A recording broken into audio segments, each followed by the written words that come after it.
What's up, everyone? Welcome to the video. Today we're going to take a look at how to change the engine air filter in a 2023 Toyota 4Runner. This 4Runner has the 4.0 liter V6 motor, and I'll put a link in the description box of this video to where you can find these replacement engine air filters if you're in need. So taking a look under the hood at the engine compartment, on the passenger side, we see this item right here. This is the air box. This is what houses the air filter. There's 4 clips that we need to undo. One here, one here, one here, and then the 4th one is going to be right here.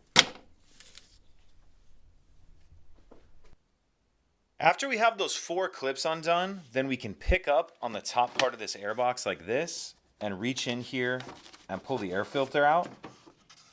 And after you get the old air filter out, it's a good idea to grab a rag or even like a shop vac and just clean out the inside of this air box, get any extra dirt or debris out of there.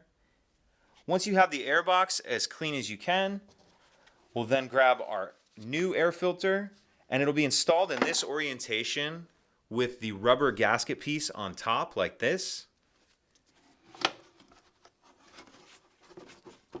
So we'll get our new filter in there, make sure it's seated in there properly, and then we'll reattach these 4 clips.